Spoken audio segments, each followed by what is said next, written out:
नमस्कार। कैमरामैन निषेक पाल के साथ प्रेम कुमार बघेल, ज्ञान न्यूज़ से। साक्षात्कार की श्रृंखला में एक नाम और लेके आए हैं सूची में जोड़ने के लिए, जो कि आर्मी से रिटायर्ड कैप्टन हैं। ऐसे व्यक्तित्व का आज हम परिचय कराएंगे। वो हैं राम कुमार पाल जी। Thank you. राम कुमार पाल जी, नमस्कार। नमस्कार साहब, नमस्कार। ज्ञान न्यूज़ ऑफिस में आप आए, आपका बहुत बहुत स्वागत है। Thank you. पाल साहब, मैं आपसे सबसे पहले ये जानना चाहता हूँ कि आप की मातृभूमि यानी कि आप कहाँ से बिलोंग करते हैं? मैं डिस्ट्रिक्ट शाहजहांपुर, उत्तर प्रदेश से बिलोंग करता हूँ। और मेरा जो कुछ एजुकेशन जितना हुआ है वो सब मैंने डिस्ट्रिक्ट शाहजहांपुर में ही पूरा किया।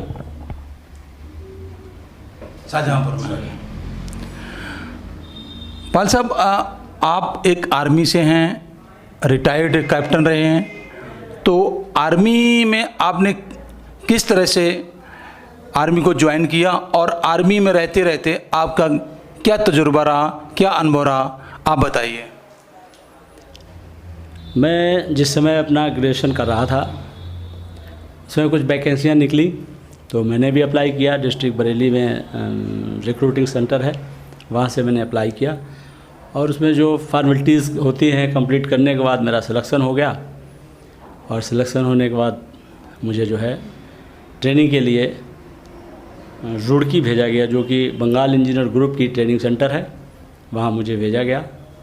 और वहाँ पर मैंने 6 महीने का ट्रेनिंग करने के बाद फिर जैसा कि मैं जब भर्ती हुआ था तो ग्रेजुएशन कर रहा था, तो मैं क्लर्कल पोस्ट पे गया। और जाने के बाद जब वहाँ पहुँचा तो उसके बाद पहले फ़िज़िकल ट्रेनिंग होती 6 महीने की, वो की। उसके बाद हमें क्लर्कल ट्रेनिंग के लिए औरंगाबाद भेजा गया, वहाँ ट्रेनिंग करके उसके बाद फिर हमारी पोस्टिंग फर्दर हुई। और उसमें वेरियस प्लेसेस पे हम गए, जैसे कश्मीर हो गया, लद्दाख हो गया, ईस्ट नॉर्थ ईस्ट में हो गया, आसाम हो गया, मेघालय हो गया, मतलब अबाउट ऑल इंडिया फिर जगह जगह पर जाना पड़ा और वहाँ गया। और मेरा तो ये रहा है तजुर्बा कि मैंने अपनी पूरी लाइफ को बड़ा इन्जॉय किया है। मैं जहाँ भी गया मुझे ऐसा लगा कि ये हमें बहुत अच्छा मौका मिला है, जो कि हमारी ये सेना है वो हमें दे रही है। आना जाना हमारा फ्री होता था और जहाँ हम जाते थे हमारा अरेंजमेंट सब रहने का, खाने का, पीने का सब होता था। और समय समय पर हमने अपनी ड्यूटी को एक ईमानदारी के साथ, डेडिकेशन के साथ किया।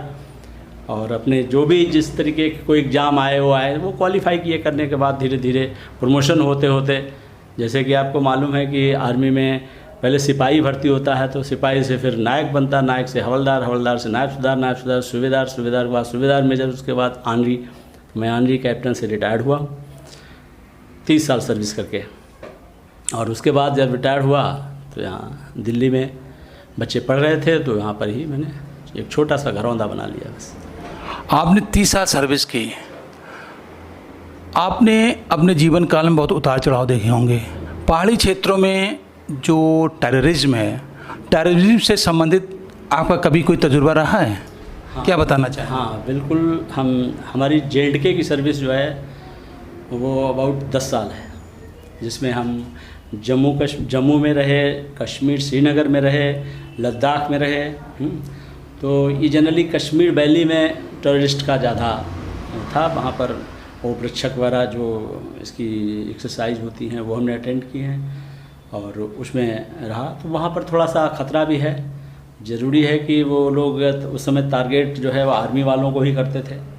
इवन वो उस समय सिविलियन को कम टारगेट करते थे, आर्मी को ही ज़्यादातर टारगेट करते थे। हम लोग जब जम्मू से हमारी कानवाइयाँ चलती थी तो सब बिल्कुल रेडी होके, पीछे वाली गाड़ी में एकदम अलर्ट, आगे वाली गाड़ी अलर्ट, और सभी जवान अपनी अपनी गन के साथ जाते थे और अलर्ट रहते थे कि कोई इंसिडेंट कुछ हो तो एकदम अलर्टनेस के साथ उग्रवादियों का सामना किया जाए और सेफली अपनी जगह पर पहुंचा जाए।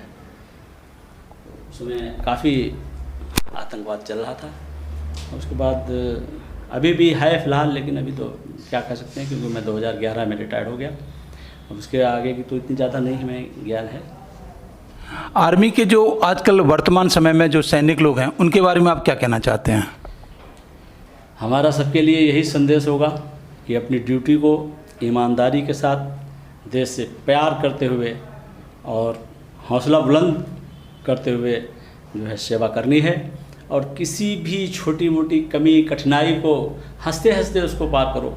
ये मत सोचो कि ये कोई कठिनाई आ गई, बल्कि ये सोचो ये हमारे लिए एक लाइफ का एक्सपीरियंस हो रहा है, और ये उससे हम भी मजबूत होते हैं, साथ में जो देखने वाले हैं उनका भी हौसला बुलंद होता है, वो भी मजबूत होते हैं।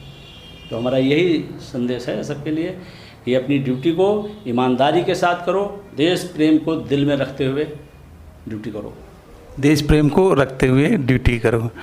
आज की युवा जनरेशन जो कि कंपनियों की ओर पलायन करती है, विभिन्न प्रकार के चमक दमक वाले नौकरियों की ओर जाती है, उन युवा साथियों के लिए, बच्चों के लिए, आगामी जनरेशन के लिए आप फौज से किस तरह से कोरिलेट करना चाहेंगे, क्या संदेश देना चाहेंगे?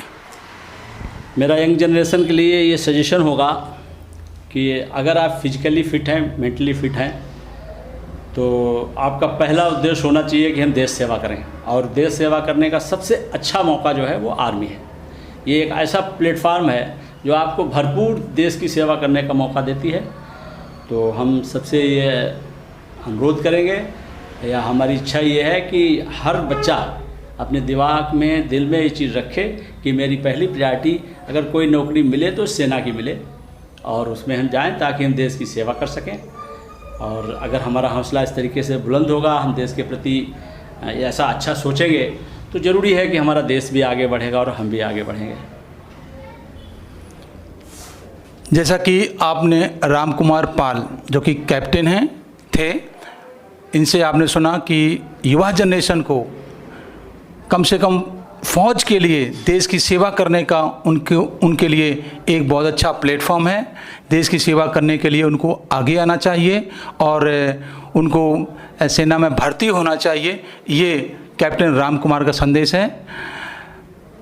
ज्ञान न्यूज़ भी यही उम्मीद करता है कि हमारे देश के युवा साथी सेना को एक देश के रूप में, देश की रक्षा के लिए एक प्रायोरिटी दें, एक प्राथमिकता दें।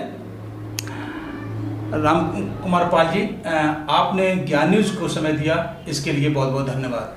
धन्यवाद, आपका भी बहुत बहुत धन्यवाद कि आपने हमें अपना टाइम दिया। Thank you.